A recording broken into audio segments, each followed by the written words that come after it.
हरिः ॐ सहस्रशीर्षः पुरुषः सहस्राक्षः सहस्रपात् सभोनिगं सर्वतस्पृतवात्यतिष्ठदशाङ्गुलम्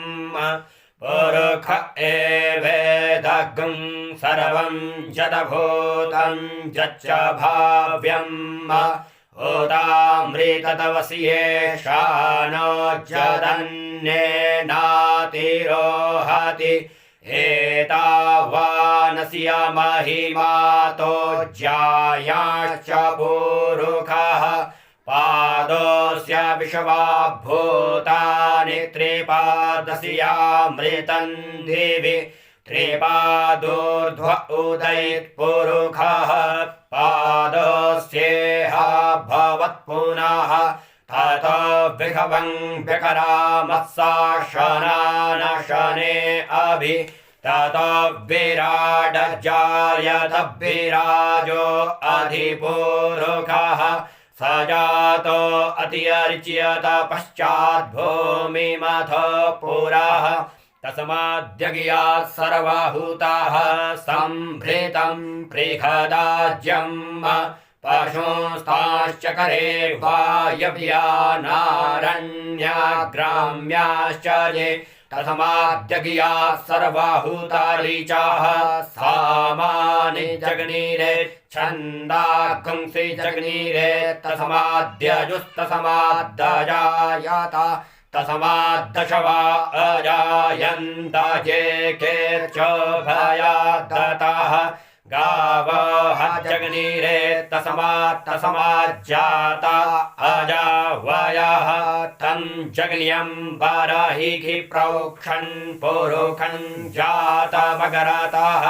तेन देवा अयजन्त साध्यारिकायश्च ये जडपुरुषं व्यदधुः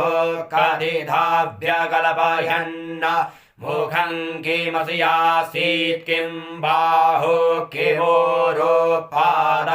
उच्येते ब्राह्मणस्य मुखमासीत् बाहुराजन्यः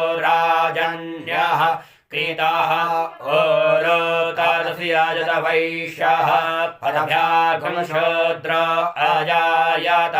चन्द्रमा मनसो जातश्चक्षुः सूर्यो अजायत श्रोत्रार्वायुश्च प्राणश्च मुखाद्दग्निरजायत नाभ्या आसीदन्तरिक्षगं शेष्णोद्यौः समवर्तत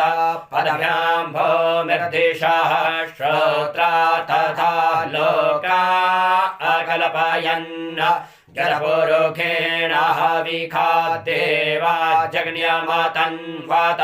वसन्तस्यासीदाज्यं ग्रीक्म इदमः शरधविः सप्तास्यासन् परिधय स्त्रीः सप्तसमिधः कृताः देवा जज्ञन्तन्वाना अवदनन् पुरुषं पशुं जग्नेन जग्नमयजन्त देवास्थानि धर्माणि प्रथमान्यासन्न तेहनाकं महिमानः सजन्त जतरपूर्वे साध्याः सन्ति देवाः अद्भ्यः सम्भृताः पृथिव्यैरसा च विश्वकर्मणः सामावरताग्रे तस्य त्वष्टाविदद्रूपमेति तन्मर्तस्य देवत्वमाजानमकरे वेदाहमेतं पुरुषं महान्तमाद्वितीयवर्णन्तमसः परस्तात् तमेव विदितवाति मृत्युमेति नान्यः पन्था विद्यते यनाय प्रजापतिश्चरति गर्भे अन्तर्जायमानो बहुधा विजायते तस्य योनिं परिपश्यन्ति धीरास्तस्मिन् हतस्तुर्भुवनानि विश्वाज्यो देवेभ्य आतपति जो देवानां पुरोहितः पूर्वोज्यो देवेभ्यो जातो नाम रुजाय ब्रह्मये रुजं ब्राह्मं जनयन्तो देवा अग्रे तदब्रुवन् यस्त्वैवं ब्राह्मणो विद्या तस्य देवा असन्वशे श्रीश्च ते लक्ष्मीश्च पत्न्या वहोरात्रे पार्श्वे नक्षत्राणि रूपमश्विनौ व्यातं वा इष्णन्निखाणमुं मयिखाण सर्वलोकं मयिखाण हरिः ॐ